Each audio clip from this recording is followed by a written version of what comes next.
Hani ke delalet lemni Mutluş mizgefteli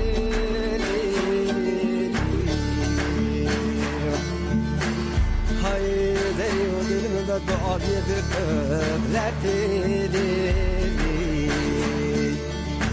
Hay benim dost mamara ben telerin iştiye ve ki huri kefanine cinnetti Hey piroz mübarek bey Hak delalım gibi kaniyet çıkazlı bejnat etti Emun servisi radyo dengi geldi.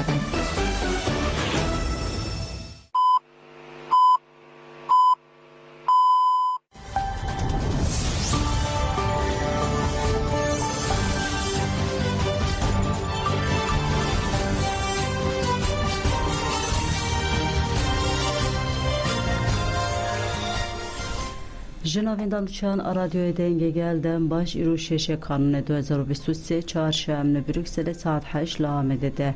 Kudarın ecamen uçağın serisi ve peşkeş bir kendimde mazadi areber apoya.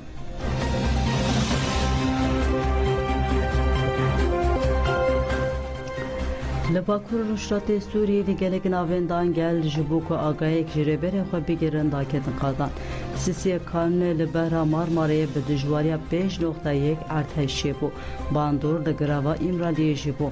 Gelên Rojava Bakur Ruşrat-ı Suriye ji sisiye kanune ve li qadanê ji rêber abo agahiyek dixwazin. Meclisên malbatên şehîdan ên Bakur Ruşrat-ı Suriye li gelek navendan ji ber vê metirsiyê daxuyaniyek da. Li Qamişlo saziya malbatê şehîdan û beşdariya gelek kesan pêşiya avahiya xwe daxuyaniyek da. Herwalî gelek navenda Bakur Ruşrat-ı Suriye Rojava malbatê şehîdan bank li herkesî kiriv ku heya agayek bê bawer ji rêber abo bigirin li qadan bin. Li Heleb, Reqqa, Hesekê, Tilbirak, Şedadê, Qamişlo û Dêrek li navçeya Tilkoçer, Tilhemîsê, Çılaxa, Minbiç û Şêriyên Herma Firatê jî daxwaza gelên Herêmê Zelalê dava agahiyekê ji rêbera abo dikin, dava azadiya fîzîkî ya rêbera xwe dikin.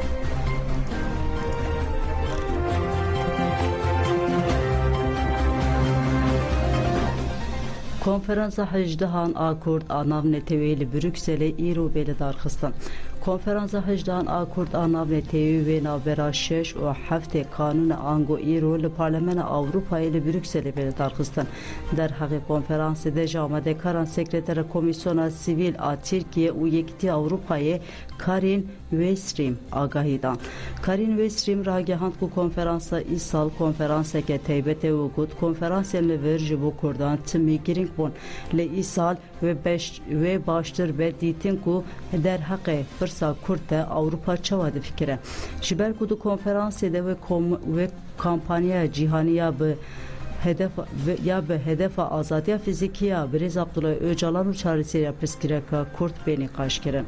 Karîne Westrim da zanîn bi saya konferansên bi vî rengî siyasetvanên Avrupayê jî derheqê rûştata navî de agahiyên rast bi dest dixin û got wê raporterê Tirkiyeyê Yekîtiya Avrupayê Nikos Sankes Amor jî tevlî panelekê bibe. Tîsa rojnamavanê Amerîkî Lindsey Sinel derheqê têkiliyên Swêd, Tirkiye û NATOyê wê baxive. Konferansa Kurd di nava salan de gelek bi pêşket dema ku di sala 2004 de cara yekem hat çêkirin men nedikarî em navê Birêz Abdullah Öcalan û PKK pêşin. Li îro konferans bi kampanya cîhaniya azadiyê ve jî têkildar e û wê li ser nîqaş bên kirin.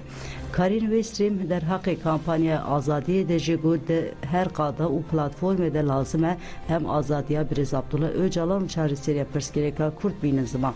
Lazim e em li her derê piştevanê vê kampanyayê bin tevlî bibin em hewl bidin ku di konferansê de jî dengê vê kampanyayê zêdetir bidin bihîstin.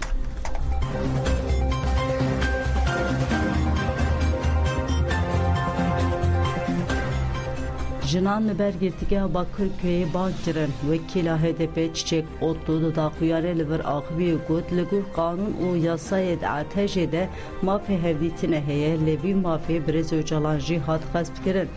Divê wezareta dadê denge me bibîse û hukukê pêk bîne. Em dixwazin li İmralê têcîta li ser Birêz Öcalan werê bidawî kirin.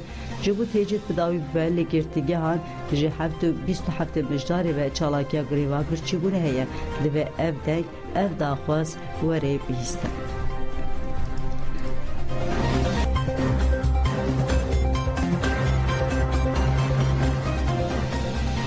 Zilim li girtîgehê nexweş Elbî yê 75 salî tê kirin. Rewşa girtiyê nexweş ferzende Elbî yê 75 salî her roj bêhtir ne baş dibe serlêdanên ji bo berdana wî teva hatin redkirin. Girtî ferzende Elbî xelkê Îdirê û weke qasidê aştiyê tên askirin li girtîga Eskişehir tîpa hê têgirtin tevî ku nexweşekê giran e nayê berdam. Birayê ferzende Halîd Elbî diyar kir ku gelek nexweşiyên kekewî hene û got pirsgirêkên dîtin û bihîstinê pere hene. Tansiyona wê heye û tim xwîn ji bêhwîla wî tê. Fitik û nexweşiyên mîna wê dewam dikin. Be serlisaziyên pêwendîdar da û daxwaz kir ku ji ber nexweşî û temenê wî yê zêde were berdan lê tu bersiv nedan me. Halîd Elbî bank li Wezareta Adaletê kir ku ji bo hemû girtiyên nexweş çarêserîkê bibîne û got li girtîgan hejmarek zêde nexweş hene û dewlet ji jiyana wan berpirsiyar e. Parlamentere HDP Yılmaz hûn jî têkildarî rewşa ferzende Elbî pêşnûma pirsek pêşkêşî Wezareta Adaletê yê tir kir û ji anefera axivî got ferzende Elbî weke qasidê aştî din askirin li herêmê gelek kes malbat li hev anîne. Pirsgirêkên wê yên tenduristiyê yên cidî hene. Nikare bimeşe, nikare pêwîstiyên xwe yên rojane pêk bîne. Raporên wî yên tenduristî hene lê nayê berdam. Me pêşnûma pirs pêşkêş kir ser li hemû saziyên pêwendîdar şida. Mixabin hîna encam derneketiye. Divê Elbî û hemû nexweşên di girtîgehan de werin berdan.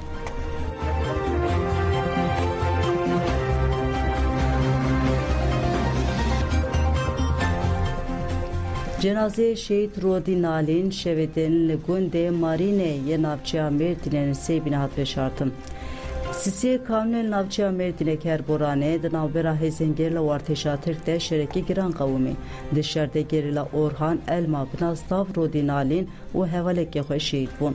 Malbatê bi şev cenazê ji morga nexweşxaneya Mêrdînê girt û bi gundê Marînê yê Nisêbîne.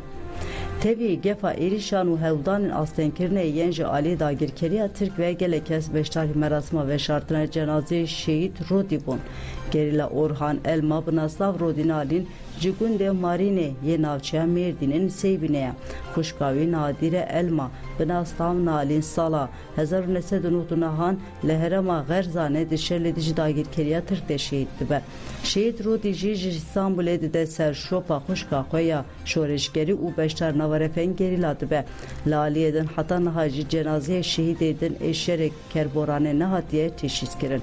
Cenazeye niha li morga nexweşxaneyê tê ragirtin. Wekî din piştî şer askerên Tirk dîsa dest bi terorê kirin. Li Kerboranê bi ser mala welatiyê bi navê Mehmet Şîrîn de girtin û işkence li zarokên wî kirin. Li gorî agahiyan Mehmet Şîrîn de hê jî dibin çavan de ye.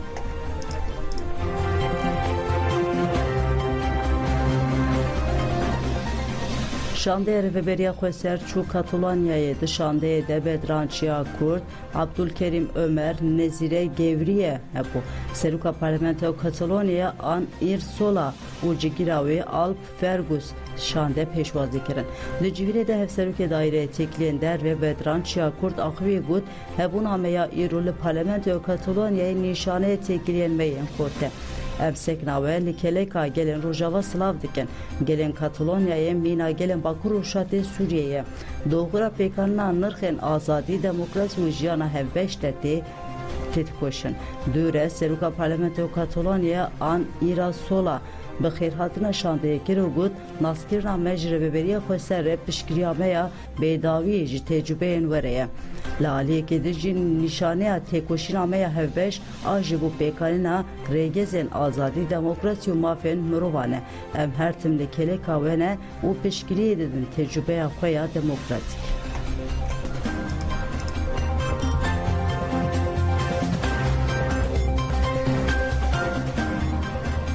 Navenda ragihandinê hêzên Sûriya Demokratîk Xasê de operasyona xwe yê li dijî şaneyên veşartiyên Daişê dewam dike.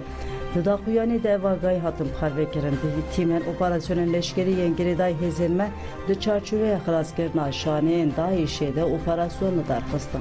Operasyon piştî şopandinê bi baldarî pêk hat, hêzên me çeteyên Daişê di malekê de li taxa Ekran li bajarê Raqqayê zef kirin. Çeteyê bi navê Abdurrezzaq Mahmud Zebkê hat girtin. Çeteyê hatî girtin ji bajarê Babeyê ku dibin dagirkeriya dewleta Tirk de ye. Ev kes berpirsê belavkirina çekan li şaneyên Daişê ye.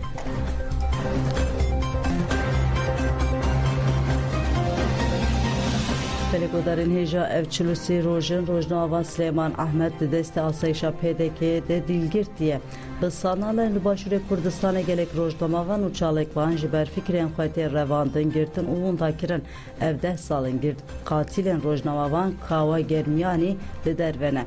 Germiyanî ji ber nivîsandina rastiyan ji ber eşkerekirin û rexnekirina gendaliyan hat qetilkirin. Îro ji rojnamavan û çalekvan ji ber rastiyan û eşkerekirina rûyê rastiyê PDK tên girtin û işkence kirin. Süleyman Ahmed Şervan Şervanî, Godar Zeparî û Qehreman Şükrî di zindanên tarî de ne. Hin kes ji wan bi mihan e û hin dibin salan li zindanên Hewlêr û Duhokê rehîn tên girtin. Tevî nerazî bûn û bangan jî ev 43 rojin Rojnamevan Slêman Ahmed di desta asayişa PDK'ye de. Her ku diçe guman û fikarên li ser jiyana Slêman Ahmed zêde dibin.